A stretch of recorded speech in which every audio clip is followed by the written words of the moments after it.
Have you ever wondered what really happens after midnight inside those massive, cold Walmart stores? Places that seem so ordinary, where people buy milk, pick out toys for their kids, line up at the checkout, but behind the shelves, beneath the flickering fluorescent lights, Walmart hides secrets that no one dares to name. In this video, you'll hear 3 Walmart horror stories, 3 fragments of memory told by people who walked out of there, but were never the same again. A security guard witnesses a brutal murder in the parking lot, and no one believes him. No cameras, no evidence, just him, and a memory that won't fade. A young man with a troubled past, now reformed and working at Walmart, until a mysterious man appears, forcing him to pay in blood for what he has forgotten. And finally, the story of someone no one ever noticed. A quiet, forgettable young man who walked into Walmart one summer morning. Within 3 minutes, he turned that place into one of the most horrifying tragedies in American history. Walmart, a place that seems safe, becomes a stage for darkness too dreadful to name. And the most terrifying part? You've been there too. But are you sure? Have you ever truly walked out?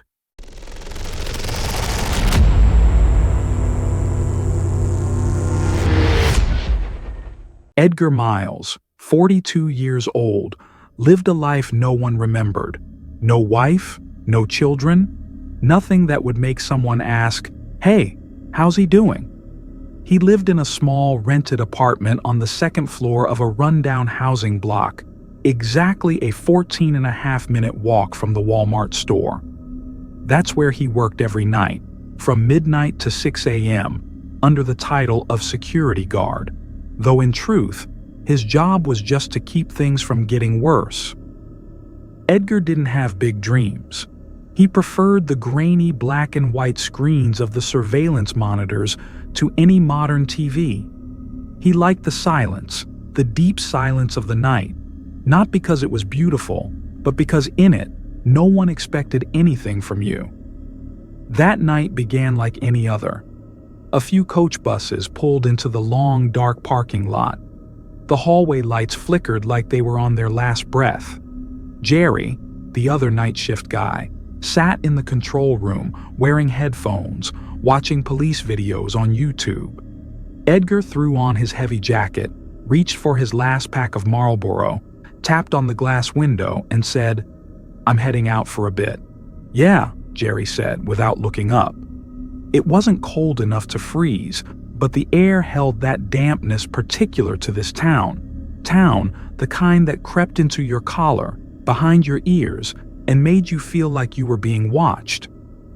Edgar pushed open the emergency door near the auto center and stepped outside, his breath turning into thin white clouds. He leaned against the brick wall and lit his first cigarette of the night. No one knew that in the next 10 minutes, Edgar would see something he'd never be able to fully speak of for the rest of his life.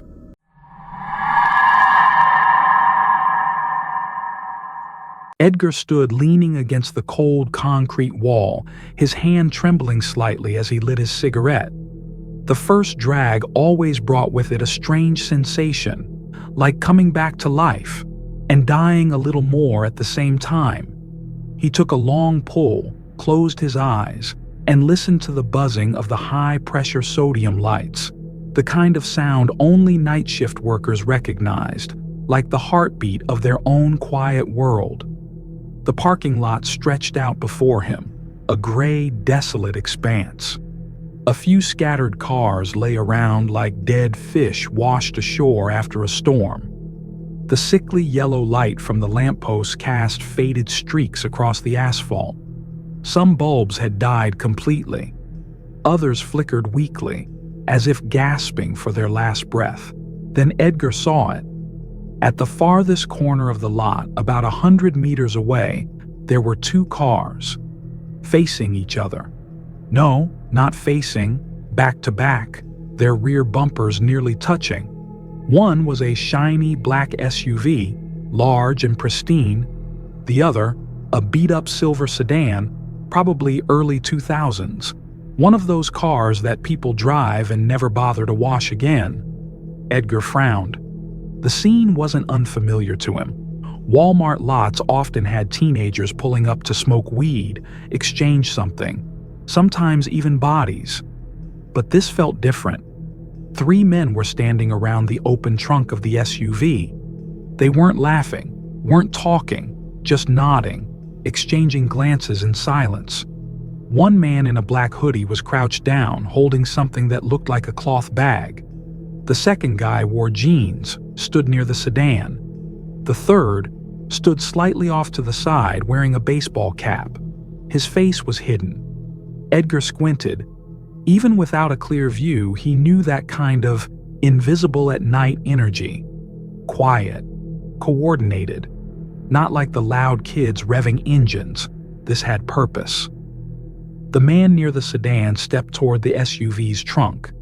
Edgar watched him lean in to inspect something inside, hands on hips, with the posture of someone considering a purchase, like he was selecting merchandise. No one laughed. No one looked around. Not a single phone screen lit up. Then, suddenly, a movement so fast that Edgar instinctively leaned forward. The man in the cap pulled something from behind his back, maybe a bag, maybe a cloth, and flung it over the head of the man who was leaning in. Instantly, the man in the hoodie lunged forward, a glinting blade in hand, and stabbed. Once, twice, then a third, a fourth. The only sound Edgar heard was the ripping of fabric. No scream, no plea for help. It all happened in 10 seconds. But to Edgar, it stretched out like a winter dragging on inside a nameless, forgotten room.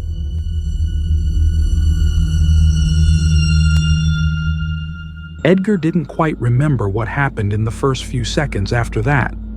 All he knew was that his hands were shaking so badly the cigarette must have slipped out without him noticing. His legs went numb. His chest tightened, not with pain, but as if someone was wrapping a thin wire around his heart, pulling tighter and tighter. The man with the bag over his head collapsed forward like a sack of garbage tossed into the SUV's trunk. The other 2 men bent down, doing something, maybe dragging him fully inside, then shut the trunk with a gentleness that was terrifying in its own right. No slam, no screech. Everything was quiet. Too quiet. "No way," Edgar mumbled, his mouth dry. "This can't be real." He backed away, one step at a time, eyes still locked on the black SUV now idling. Its 2 taillights glowed red, like a demon's eyes. And then they drove off. Not fast. No tire screech. They didn't pierce through the night. They glided, like a shadow slipping out of someone's dream.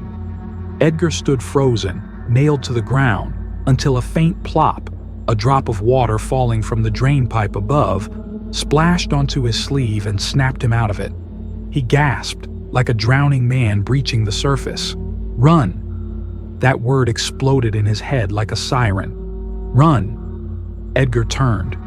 His legs felt like soft rubber, but he ran. No looking back. No thinking.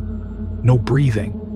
He bolted toward the emergency door he had exited from earlier, tripping over a loose brick but never stopping. The door was still cracked open. He'd propped it with a stone, just like always.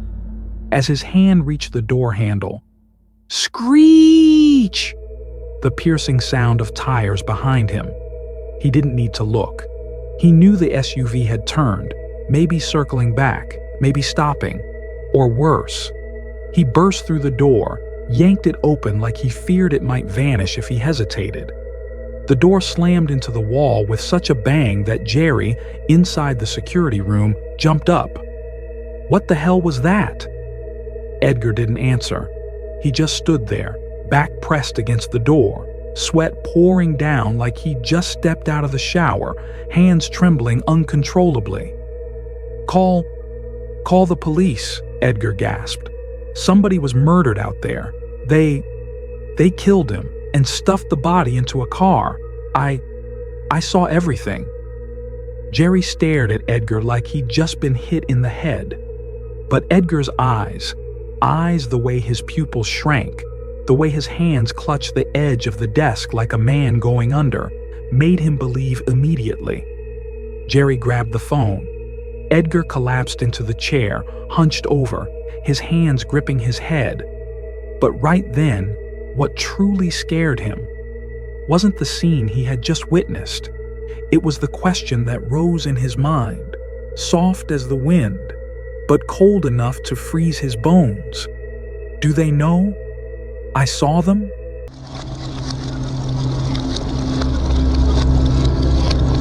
The police arrived in under 15 minutes. By the time they got there, daylight had broken, but the sun was just a pale, smudged yellow ball behind thick, gray clouds. The air was cold and dense, as if the night hadn't fully withdrawn yet. Edgar sat silently in the security room, holding a cup of cold coffee that Jerry had forced into his hands. His eyes stared straight ahead, but he wasn't seeing anything.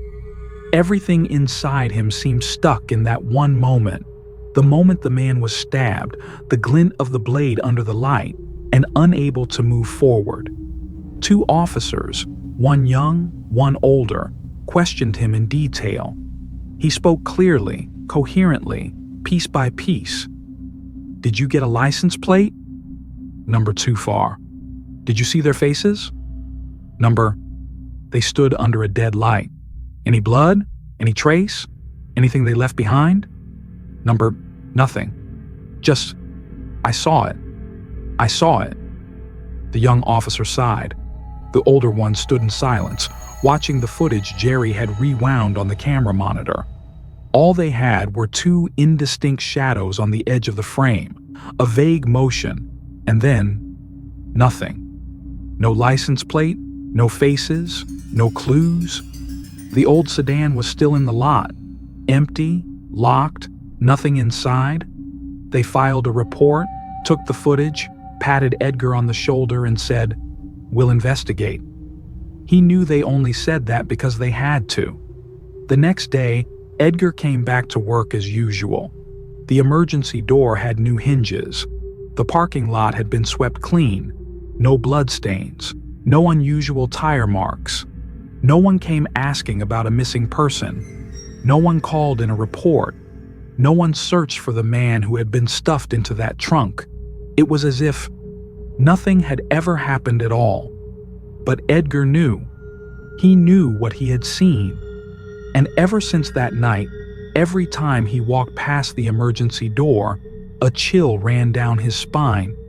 Not because he was afraid they'd come back to kill him, but because he knew things like that were still happening, right now, somewhere out there.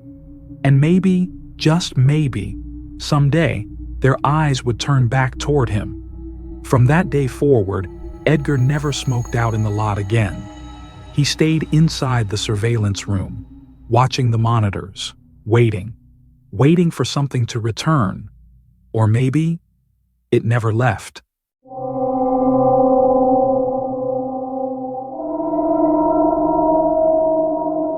Clay Dawson never thought he'd live past 25, much less become a full-time employee at Walmart, surrounded by barcode scanners and young mothers arguing over coupons. This small town in Missouri didn't need people like him. Didn't need the kid who got expelled from high school for trashing the chemistry lab. Didn't need a young man with dyed red hair, a nose ring, and a background as messy as a rain-smeared page. But then something strange happened. A manager named Grant, old enough to have one foot in the grave, looked at him and said, "Everyone deserves a chance, but you only get one." Clay nodded. Not because he was moved, but because he had nowhere else to go. And then he pulled it off, cleaning up, lifting boxes, scanning barcodes. He shaved, cut his hair, quit smoking weed, and took out the nose ring. He lived properly, got home at 10, ate cold noodles, watched reruns of Seinfeld, then slept. Sometimes he dreamed of the old days, Nights of chaos with Jack, Robbie, and Sean. He dreamed of fire, of shattering glass, of barking dogs. But then he'd wake up, drink weak coffee, and fold the dream away like an old shirt, shoving it into the back of a drawer. Clay didn't think the past could catch up with him. Until one evening, while he was stocking soda bottles in aisle 9, a strange man appeared at the far end. He didn't pick anything up, didn't ask for a price. He just stood there, staring, as if he'd known Clay for a very long time. And from that moment on, Clay knew. A new skin couldn't mask the scent of old ashes.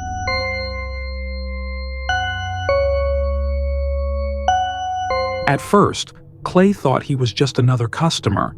Hundreds of people came and went at Walmart every day, from sleep-deprived housewives to college kids buying instant noodles at midnight. But this guy was different. He didn't look at the shelves, didn't step inside. He just stood at the end of aisle 9 and stared at Clay. That look, silent, calm, without anger or pity, felt like Clay was an old photograph pulled from a box that the man had kept hidden for years.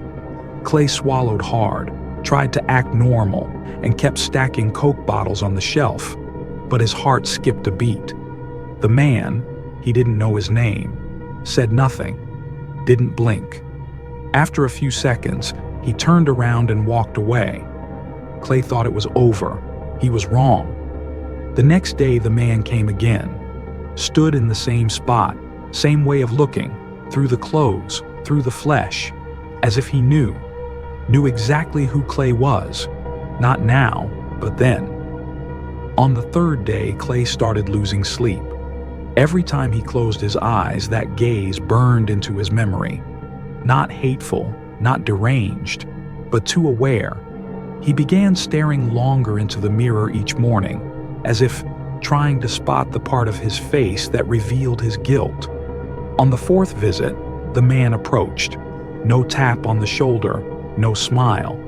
He simply stood next to Clay and pulled out his phone like he was checking a discount. But when Clay glanced over, he saw the screen. A photo of a German shepherd lying on a carpet, its head resting on a man's leg. Then the man spoke, his voice low like cigarette smoke. "Do you remember me?" Clay flinched. I'm not sure." The man gave a faint smile. Not sad, not angry. Just the kind of smile that said Clay had confirmed exactly what he needed to hear. "Not surprised. You were just a kid back then." Clay's stomach twisted. "We had a dog. Her name was Elsie. Rescue dog. Back legs were paralyzed from abuse. But she was smart. Loyal." His voice dropped. "That night, we went out to get pizza. 15 minutes. When we came back, the house was gone. The whole block was a sea of fire." Clay couldn't speak. His throat felt stuffed with dry sand. Elsie was trapped inside. She couldn't crawl to the door. She was right there, by the living room door, less than 2 meters from the exit. The man turned to Clay. "Do you know what a dog sounds like when it screams while burning alive?" Clay looked down at the floor, feeling like a hand had pressed down on his chest, slow and crushing. "No. Yeah, I can't forget it either." And then the man walked away. No waiting for a reply. No threats were spoken. But Clay knew. That was even scarier than a threat.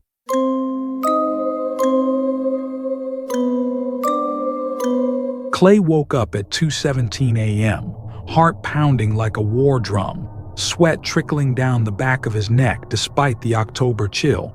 He had just dreamed of standing inside a burning house, walls collapsing like sand, the air thick with the stench of scorched flesh and singed dog fur.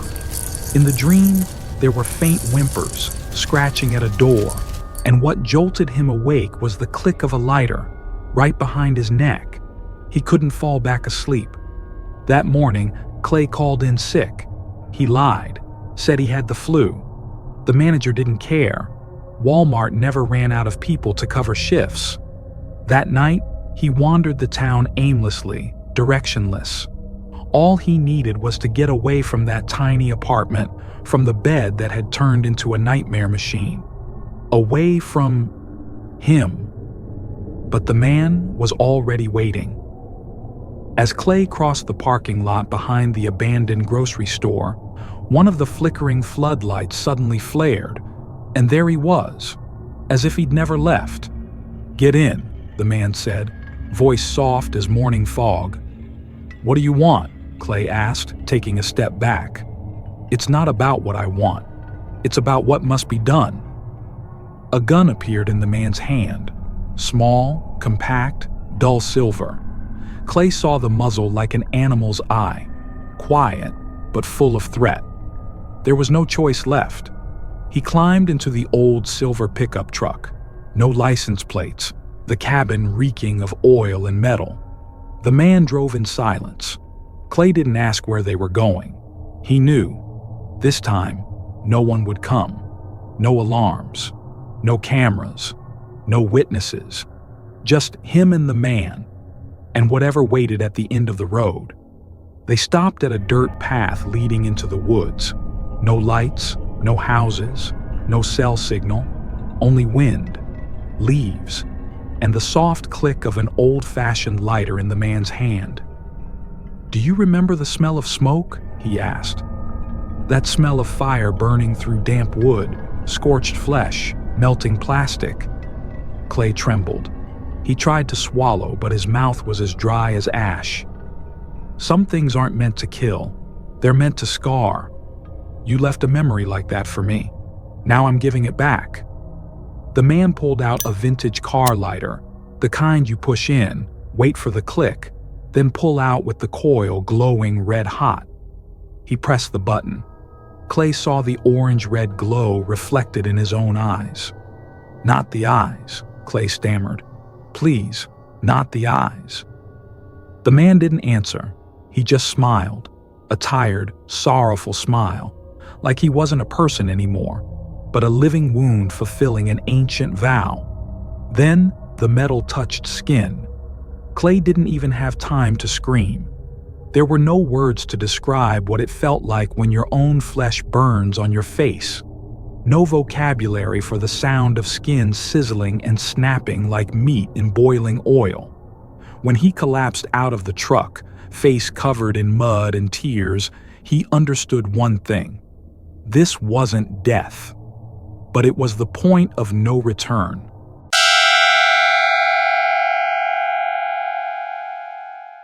Clay woke up in a hospital. The harsh white light above made him think he was dead. But no. The dull, pulsing pain on his left cheek told him he was still alive, though maybe he shouldn't be. The doctors called it third-degree thermal burn, a patch of skin completely destroyed. They had to graft a piece of skin from his thigh onto his left cheek, a piece of his own flesh, stitched into a misshapen circle, now fused to where his face used to be. He didn't cry. He didn't scream. He didn't speak.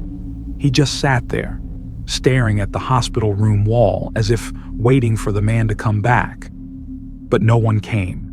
The man had vanished. The police had nothing to investigate. No witnesses, no cameras, no traces. The pickup truck was found abandoned in a ditch, burned down to its frame. Nothing was recovered but charred scraps of flesh, unidentifiable. After being discharged, Clay didn't return to Walmart. He moved to a smaller town, a place where no one knew who he was. But no matter where he went, every morning he still had to do one thing: stand in front of the mirror, look at the new face, not just because of the scar, but because that man had left a mark on him deeper than the burn. No one asked, he never told, but he knew. Every glance from a stranger on the street, every child who hesitated when seeing his face, they all brought it back. Not because of the pain, not because of the fear, but because the man had been right. Some things don't kill you. They just stay. Forever.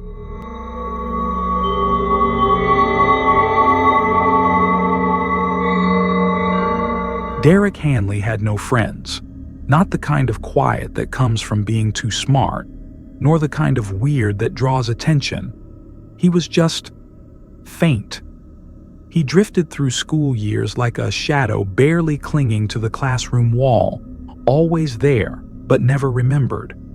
His parents divorced when he was young. His father vanished westward. His mother quietly handed him over to his grandparents and disappeared into the grind of 2 full-time jobs. His grandmother, the only person who ever spoke to him in a gentle voice, died when he was 16. After that, it was just him and his grandfather, and they only spoke when absolutely necessary. Derek didn't drink, didn't party, didn't smoke. All he had was an old laptop, a pair of peeling headphones, and a single bed by a window that looked out over an empty parking lot. At night, he sat for hours scrolling through obscure forums, places without profile pictures, where people typed their fury in cold clinical syntax. Derek didn't kill animals, didn't bully anyone. He didn't rebel, didn't vandalize, didn't challenge. But he did one thing religiously. He observed. He listened. He took notes. And day by day, week by week, he accumulated something inside, a murky sediment of rage and warped idealism that even he couldn't define. On the first Saturday of August, under a burning, blistering sun, Derek woke up earlier than usual. He put on a white shirt, carefully packed a stack of printed papers into a leather folder. Without saying a word to his grandfather, he drove out of Allen, Texas, with no map, only a destination clearly fixed in his mind.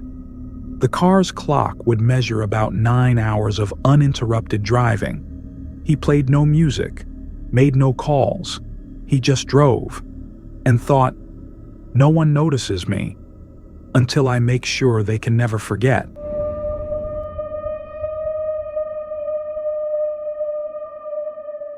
"9:07 a.m. The parking lot of the Walmart on Zaragoza Avenue was starting to fill up. Young mothers pushed carts full of diapers, orange juice, and toilet paper. An elderly man struggled to tie his dog to a "no parking" sign before heading in for heart medication. A young couple debated over which weekend sale coffee to buy. No one noticed Derek Hanley. His weathered silver sedan slid into a corner spot beside a row of trees, quiet as a shadow slipping into still water. Derek killed the engine and remained seated for nearly half an hour. He wasn't anxious. He wasn't nervous. He was just waiting. He grabbed an orange he had left in the car the day before and peeled it with his fingernails. Juice clung to his fingertips, which he wiped on his white shirt, wrinkled collar, sleeves rolled to the elbows. Then he opened his leather case and pulled out a battered laptop. It booted slowly, like a machine gasping for breath. The keyboard was dusty. The cooling fan wheezed softly. Derek connected to Walmart's public Wi-Fi. He opened a hidden board on 8chan. No name, no avatar, just words and words and words. He created a new thread. A short title, "It's Time." In the post, he wrote, "It's not because I hate. It's because I understand. This is the truth no one wants to face. And I will hit send so you can't look away anymore." He attached a PDF, 17 pages, title, "The Inconvenient Truth." The post was taken down in 40 seconds, but that was enough. Hundreds downloaded it, reshared it, and saved it in the dark corners of the internet. Derek didn't care. His job wasn't to convince. His job was to prove. 10:14 a.m. He closed the laptop and left it on the back seat. He pulled a black bag from the trunk. Inside, a semi-automatic rifle, a cheap nylon shoulder sling, and a few loose magazines inside an old shoebox. He put on a light jacket, slipped on the sling, tightened it like adjusting a school backpack. 10:16 a.m. Derek stepped out of the car. Dust clung to his sneakers. Sweat darkened the underarms of his white shirt. He walked past rows of parked cars, past a mother holding her child, past two Walmart employees pushing carts. No one looked at him. No one asked anything. The sliding doors opened. He stepped into Walmart like anyone else. But in his hands, beneath that jacket, was something none of them could imagine. A storm, a blood ritual, and 3 minutes that would redefine his entire life and the life of this entire city.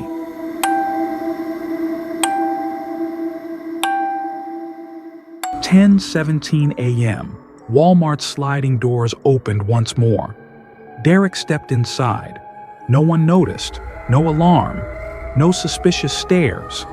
Just a young man walking slowly, scanning the area like he was looking for bottled water or crackers for lunch. Then he reached into his jacket, and when the rifle appeared, the world changed color. The first shot rang out like a balloon popping, a sound no one saw coming.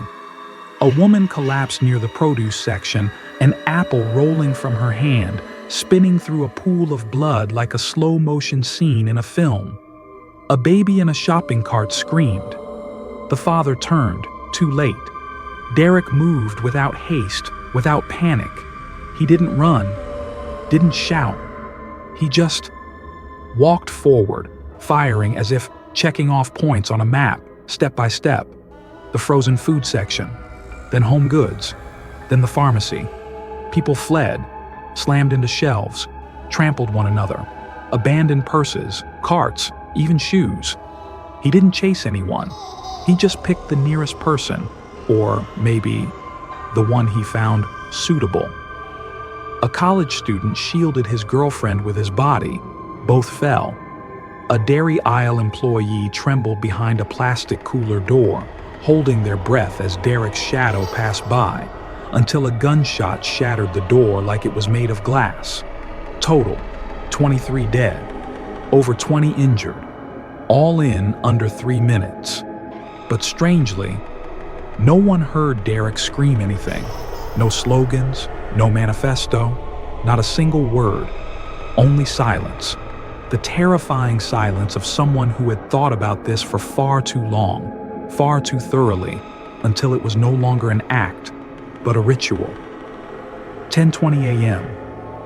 Derek walked back out into the parking lot. The sunlight fell over his head, brilliant and indifferent, as if nothing had happened. He saw two police officers standing beside their motorcycles. He raised his hands, like a child caught sneaking candy. When they looked at him, hands still raised, he simply said, "I'm the one you're looking for." Then he bowed his head and smiled. No blood, no resistance. Not once did he look back.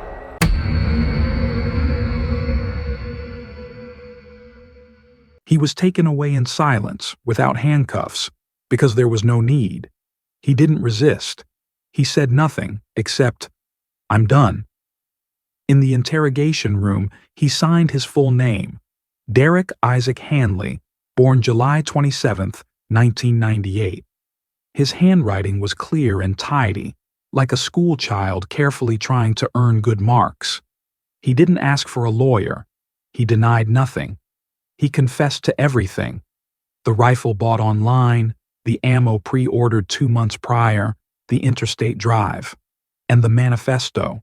He insisted on that term, not a plan, not a diary, but a rejected truth. When the investigator asked if he felt any remorse, he simply stared at the ceiling and smiled. "No. I feel at peace. Like waking up after a long fever." His name was rarely mentioned in the press. They called him things like the Walmart shooter, the Elmsville killer, or just the suspect. The victims were honored. A memorial was built. Annual services were held. But in the hearts of the survivors, that name, Derek, still lingered, like a stubborn ink stain no one could scrub away. One 9-year-old girl, injured but alive, shared in therapy. "I didn't see him, but I heard his footsteps. They were really slow, like someone counting down the last seconds. He was sentenced to life in prison, but no one truly believed he would die there, not in body, but in shadow. Derek Hanley no longer walks free, but that name, it still walks among us, unspoken, unforgotten, just quietly buried beneath the bottom of the chest.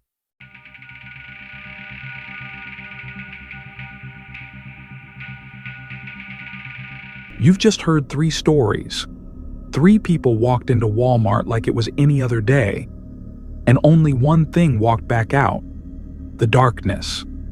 An untraceable gaze caught on camera, a burn that will never heal, a cold smile in an empty parking lot. And if you're watching this video at midnight, try looking out your window, or check your most recent receipt. Maybe you stood in that exact spot once, right by aisle 9, right where everything began.